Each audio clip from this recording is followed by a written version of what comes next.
Bonjour à tous, donc merci au GIS de me permettre de présenter les travaux menés dans mon service, donc le service de Nantes de l'IFAC. Comment ? Oui, je parlais. C'est tout bon ? Donc merci de m'accueillir et je vais vous présenter aujourd'hui une recherche qui s'intéresse à l'évaluation des capacités d'inhibition chez des joueurs de poker. Donc si on part sur la base de poker, par définition c'est un jeu social de stratégie. Social puisqu'on ne joue pas contre la banque, à l'inverse des jeux par exemple de loterie, mais on joue avec l'argent des autres joueurs, donc il y a un bénéfice à long terme qui peut être espéré. C'est un jeu de stratégie, puisque contrairement par exemple à la loterie, on va pouvoir mettre en place des stratégies pour espérer faire des bénéfices à long terme. Pour pouvoir justement faire ces bénéfices à long terme, l'idée c'est de mettre en place des stratégies grâce à des compétences. Pour les joueurs, ces compétences, elles vont permettre, soit en partie, soit voire totalement, de gagner. Donc ces compétences vont permettre de mettre de la distance par rapport aux autres joueurs et d'espérer faire des bénéfices à long terme. Concernant ces compétences, l'idée c'est de pouvoir les étudier. Et l'idée de cette étude, c'était de se dire que ces compétences avaient un lien avec les fonctions cognitives. Par exemple, la prise de décision, la flexibilité, le fonctionnement intellectuel ou les capacités d'inhibition. Et que ces fonctions cognitives, elles pourraient expliquer pourquoi les joueurs auraient des gains plus importants. Donc, par compétence, par exemple, les joueurs lisent le fait d'être patient ou de pouvoir s'adapter au jeu des autres participants ou encore de pouvoir cacher ses émotions. Donc, l'idée de cette étude, c'était de se dire que ces compétences peuvent être liées à des fonctions cognitives que nous pouvons opérationnaliser. Si on s'intéresse plus particulièrement à l'inhibition, c'est la fonction cognitive qui a été le plus largement étudiée dans le jeu d'argent pathologique. Par inhibition, on entend la capacité à arrêter ou à changer un comportement ou un processus mental en ayant l'intention ou non de le faire. Donc c'est sous-tendu notamment par le cortex préfrontal. Dans cette capacité d'inhibition, on peut lister différentes composantes. Par exemple, la composante motrice, c'est le fait de pouvoir arrêter un mouvement. Donc par exemple, lors d'une situation dangereuse, le fait de pouvoir s'arrêter lorsqu'il y a une guêpe. Dans la vie quotidienne, ça peut être aussi, il fait sombre, vous rentrez chez vous, vous voulez allumer la lumière puisque dehors il fait sombre, vous vous rendez compte que finalement la lumière est déjà allumée. On inhibe le mouvement parce qu'on n'a pas besoin de réallumer la lumière. Une autre composante, ça peut être aussi le fait de pouvoir filtrer le distracteur. En situation de la vie quotidienne, ça peut être vous êtes en train de conduire, il y a votre passager à côté de vous qui a une conversation téléphonique, la radio diffuse une information qui est importante pour vous, qui concerne votre route. Donc vous allez filtrer la conversation que vous avez envie d'écouter à côté pour pouvoir vous concentrer sur la radio. Concernant le jeu d'argent pathologique et les capacités d'inhibition.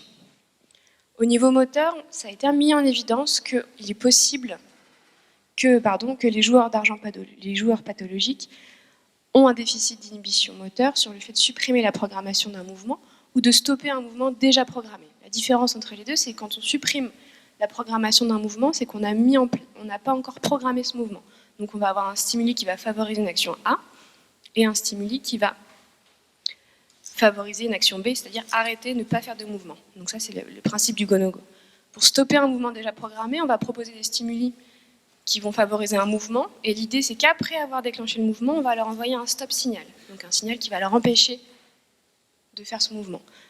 De manière générale, ça a été observé en comparant des joueurs pathologiques à une population contrôle, il y avait un déficit de l'inhibition motrice.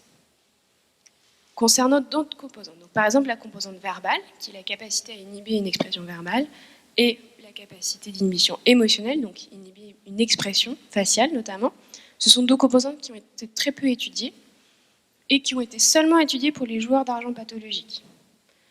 Donc la question de notre étude, c'était de se dire quelles sont les capacités d'inhibition chez les joueurs qui ne présentent pas une addiction. Si l'on observe ce déficit d'inhibition chez les joueurs pathologiques, est-ce que c'est dû à l'addiction ou est-ce que c'est dû au jeu, au fait de jouer? Donc l'objectif, c'était de comparer un groupe de joueurs de poker, donc non addicts, à un groupe contrôle sur les composantes motrices. Donc, comme je vous disais tout à l'heure, la capacité à inhiber un mouvement, la capacité d'inhibition verbale, donc inhiber une expression, et l'inhibition émotionnelle, supprimer une expression faciale. L'hypothèse, c'était que pour les tâches en lien avec le poker, comme le suggèrent les joueurs de poker, les compétences vont faire que les joueurs auront des capacités supérieures par rapport au contrôle. Donc cette étude s'intègre dans un protocole plus large, qui est le protocole PERAPS, et qui s'intéresse au poker, mais aussi à d'autres jeux d'argent et de hasard, et notamment des jeux de pur hasard, et avec des participants qui sont des joueurs pathologiques. Elle s'intéresse aussi à d'autres fonctions cognitives, que je n'expliquerai pas ici parce que ce n'est pas l'idée. Mais donc, si on s'intéresse vraiment à l'inhibition, donc, on a recruté deux groupes de participants qui étaient des hommes de moins de 60 ans. Donc moins de 60 ans pour être sûr que ce qu'on observe au niveau cognitif, ce n'est pas lié à l'âge, mais bien au fait de jouer ou non. Nos joueurs de poker expérimentés devaient jouer au poker au moins une fois par semaine depuis 3 mois, alors que les participants contrôle, donc les volontaires sains, ne devaient pas jouer au poker depuis plus d'une fois par mois. Pour la non-inclusion, donc on excluait tout participant qui avait des problèmes d'addiction au jeu d'argent, des taux de dépression ou d'anxiété élevés, donc c'est la même chose qu'avec l'âge, c'était pour éviter qu'on ne puisse pas expliquer seulement par la pratique du jeu, et les antécédents psychiatriques ou neurologiques. Donc, concernant les outils utilisés, pour l'addiction, nous avons utilisé le NOD basé sur les critères du DSM-4, pour la dépression, la DPI-13, pour l'anxiété, la STAI, le MMSE pour vérifier qu'il n'y avait pas de déficit cognitif à la base, et le MINI pour exclure toute comorbidité psychiatrique.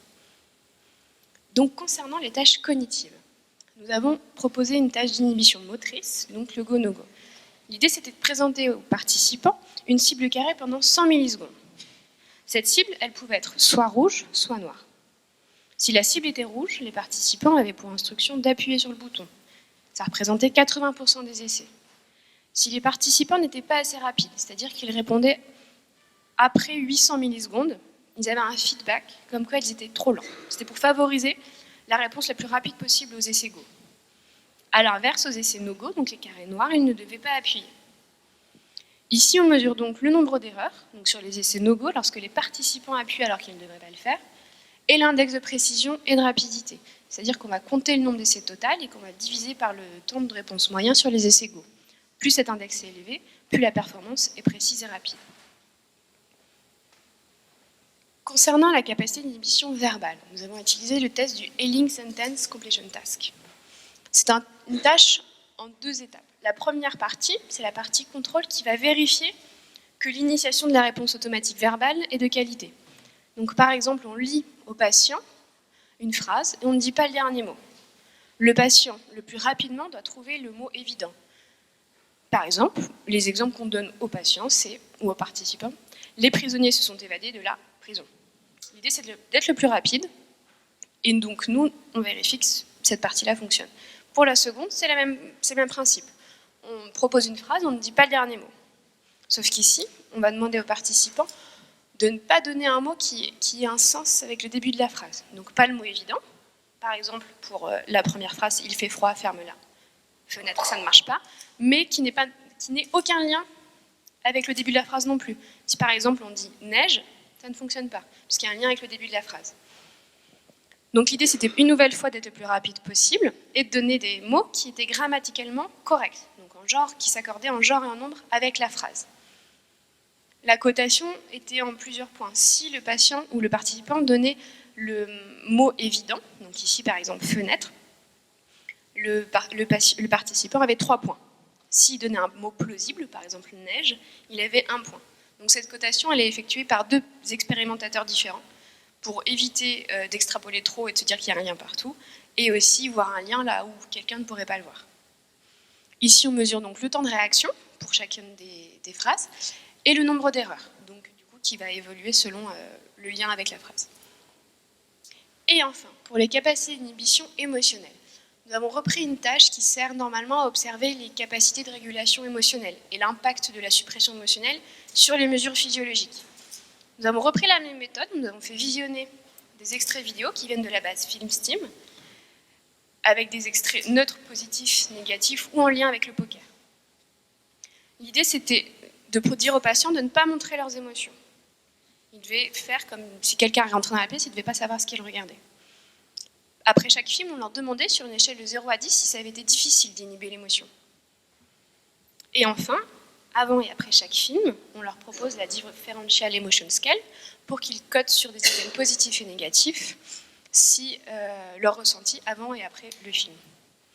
En parallèle de ces mesures, nous avons mesuré les capacités d'inhibition d'expression faciale. Donc, la mesure des expressions faciales. Nous avons donc mis des EMG sur le corrugateur supercilii, qui s'active normalement lors des émotions négatives, et des électrodes sur le zygomaticus major, qui s'active normalement lors des émotions positives.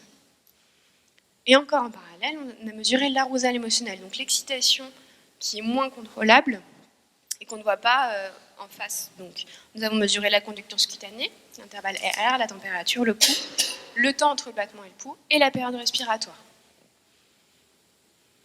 Donc, concernant les résultats, pour l'inhibition motrice, on n'observe pas de différence entre les joueurs de poker et nos participants contrôle. La tâche fonctionne bien, mais avec des erreurs en essai no-go et moins en go, et des temps de réponse plus ou moins variables selon les conditions, mais il n'y a pas de différence entre nos deux groupes. Pour la tâche de suppression d'inhibition verbale, pour le Helling, avec la phrase qu'il faut compléter, c'est la même chose. Pour la première partie, il y a moins d'erreurs et des temps de réaction plus bas, et pour la seconde partie, du coup, plus d'erreurs et plus de temps de réaction, mais il n'y a pas de différence entre nos deux groupes. Si on s'intéresse maintenant à la tâche de suppression expressive, et notamment mesure EMG, donc de mesure d'expression faciale. Donc le trait plein, c'est le trait qui représente nos joueurs de poker, et le trait en pointillé, c'est le trait qui représente nos contrôles. Ici, nous avons les mesures du corrugateur supercilii, donc qui normalement s'active lors des émotions négatives. On ne retrouve ici pas d'effet du film, ce qu'on peut lier au fait que les participants ont bien réussi à inhiber leur expression faciale puisqu'ils n'ont rien montré et qu'il n'y a rien qui s'active. Concernant le zygomaticus, qui s'active normalement lors des émotions positives. Donc ici, on a toujours en trait plein nos joueurs et en pointillé nos contrôles. On voit bien qu'il y a un effet du film avec le film positif qui permet de voir des activations plus importantes pour le zygomaticus. Donc on voit bien qu'ici, les participants ont eu plus de difficultés à inhiber cette émotion positive. Il n'y a pas de différence par contre entre les groupes pour cette mesure-là. Si on s'intéresse maintenant au changement de rythme cardiaque, donc toujours en trait plein nos joueurs et en pointillé nos participants sains. Ici, si un score est positif, ça veut dire qu'il y a un ralentissement du rythme cardiaque. Et on voit bien que pour les films négatifs liés au poker et positifs, on a un ralentissement pour les deux groupes, ce qu'il n'y a pas pour la condition neutre. C'est lié à la condition d'expérience, puisque c'est quelque chose qui est observé à chaque fois qu'on demande à des participants de supprimer une émotion. Le rythme cardiaque est quelque chose que l'on peut faire varier et ralentir lorsqu'on veut supprimer une émotion. Il n'y a encore une fois ici pas de différence entre nos deux groupes. Concernant la réponse électrodermale, si on s'intéresse à l'effet du film, donc si on a toujours nos participants joueurs de poker sur le trait plein et nos participants contrôle en pointillé, on observe globalement sur les films négatifs et positifs plus d'activation. Et si on s'intéresse par groupe, on voit que les joueurs ont moins d'activation pour les films négatifs et positifs. Donc ils contrôlent mieux leur conductance cutanée, il y a moins d'arousal. Par contre, si on s'intéresse aux films liés au poker, on voit que nos participants contrôle ont la même réaction que le participant poker. Donc les joueurs de poker ont une conductance cutanée qui augmente lors de la condition de jeu. Si on s'intéresse au pouls et à la respiration, nous n'avons pas trouvé ni d'effet du groupe ni d'effet du film sur nos mesures. Si on s'intéresse maintenant au questionnaire, donc sur la question à chaque fin de film, si ça a été difficile d'inhiber la réaction, de maîtriser la réaction. On voit bien qu'il y a un effet du film, avec pour les films négatifs et positifs, des différences significatives par rapport aux deux autres où il était plus difficile, les participants rapportent bien qu'il était plus difficile de maîtriser leurs émotions. Mais on a aussi un effet du groupe où il y a une différence significative pour les films liés au jeu, au poker, où nos participants, donc nos joueurs de poker toujours en trait plein, nos participants contrôle en trait pointillé, on voit qu'il y a une différence, où ça a été plus difficile pour les joueurs de poker d'inhiber une réaction, alors que pour les participants contrôle, la difficulté a été à peu près identique à celle des films neutres. Si on regarde maintenant par rapport au ressenti avant et après le film, pour les items positifs, on voit bien qu'il y a un effet du film, puisque les items positifs sont cotés positivement pour le film positif, donc tout va bien. Par contre, si on regarde de manière globale, les joueurs vont coter moins positivement les items. Donc ils vont avoir une activation positive moindre par rapport au contrôle. Et si on regarde encore plus précisément, notamment lors des films de poker, les participants joueurs de poker vont coter positivement le film lié au poker, contrairement aux participants contrôle qui vont coter de manière neutre. Si on regarde pour les items négatifs, au niveau des deux groupes, on voit clairement qu'il n'y a pas de différence. Par contre, on voit bien l'effet du film, où le film négatif va bien avoir des scores aux items négatifs beaucoup plus élevés, ce qui est normal. Donc en résumé, parce que ça fait beaucoup de résultats, sur l'inhibition cognitive et verbale, on ne voit pas d'effet du groupe. On ne voit pas une supériorité, comme on pouvait l'attendre, du groupe de joueurs de poker par rapport aux participants sains. Donc ici, se questionne les augmentations de capacité liées au poker que défendent nos joueurs de poker. Sur l'inhibition expressive, on observe différentes choses. Sur inhiber les capacités d'inhibition d'expression au niveau des EMG, on voit que les contrôles et les pokers ont les mêmes performances, les mêmes patterns de réponse. Par contre, sur la réponse électrodermale, on voit bien que les joueurs ont un meilleur contrôle de cette variable. Par contre, on voit qu'en situation de jeu, finalement, ils n'arrivent pas à mettre en place ce contrôle. Et enfin, sur la cotation subjective, on voit bien pour les vidéos de poker que c'est difficile. Donc en situation de jeu, c'est difficile pour les joueurs de poker d'inhiber les réactions. Et enfin, les vidéos de poker, elles sont cotées, ce qui va avec la remarque d'avant, les vidéos de poker sont cotées positivement par les joueurs, non pas de manière neutre. Donc on voit bien que la situation de jeu, elle va déclencher des émotions très positives pour nos joueurs. Donc cette étude, elle a tout de même pas mal de limites. Au final, on a peu de sujets et c'est pour ça aussi, je pense qu'il y a des choses qu'on ne voit pas sur les mesures puisqu'on n'a que 30 sujets par groupe. On a seulement des hommes, donc on ne peut pas généraliser cette étude aux joueuses. Le critère d'inclusion est très arbitraire pour notre groupe de participants joueurs de poker puisqu'ils doivent jouer depuis 3 mois une fois par semaine, mais ça reste très arbitraire. Et les films étaient parfois déjà connus, ce qui peut soit diminuer la réaction puisqu'on est déjà, donc on peut se préparer, soit l'augmenter parce qu'on sait ce qui va venir et on anticipe déjà la réaction. En conclusion, même si on ne travaille pas sur des joueurs pathologiques, on peut quand même appliquer cette étude et s'appuyer dessus pour les joueurs pathologiques, et notamment sur la déconstruction des pensées erronées. Pour cette population de joueurs de poker, ils sont très peu réceptifs aux arguments d'illusion de contrôle. Ils ont l'impression que vraiment leurs compétences et leurs stratégies mises en place vont leur permettre de faire un gain. Ce qu'il est important ici de noter, c'est qu'on ne voit pas de différence au niveau inhibition, malgré l'expérience des joueurs de poker. On ne voit pas de différence sur les capacités de contrôle ni d'inhibition. Après, on ne sait pas si c'est parce qu'on ne mesure pas bien ses compétences ou parce qu'on ne mesure que l'inhibition et que ce n'est pas ça qui vraiment prime dans la stratégie et dans le gain au poker. Mais ça peut être en tout cas un argument en faveur de la déconstruction des pensées erronées. Il y a aussi la question de la transférabilité des compétences au poker. Est-ce que finalement ce qu'on observe au poker peut être applicable à la vie quotidienne, malgré ce que certains auteurs peuvent dire. Et enfin, le lien avec l'addition.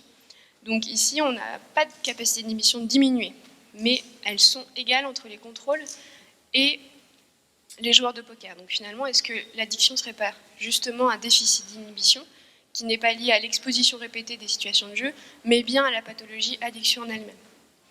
Et enfin, en perspective, c'est que cette étude, elle a été financée par le GIS pour un stage de M2 et s'intéresse précisément à l'inhibition, mais elle fait partie d'un protocole plus large, qui est le protocole PERAPS, et qui va s'intéresser donc à d'autres fonctions cognitives, donc qui va pouvoir étendre ses conclusions, mais qui va aussi s'intéresser à des joueurs pathologiques, et de poker, et des joueurs de pur hasard, ce qui va nous permettre de pouvoir faire des différences et de pouvoir discuter ces résultats sur les patients non pathologiques. Merci de votre attention.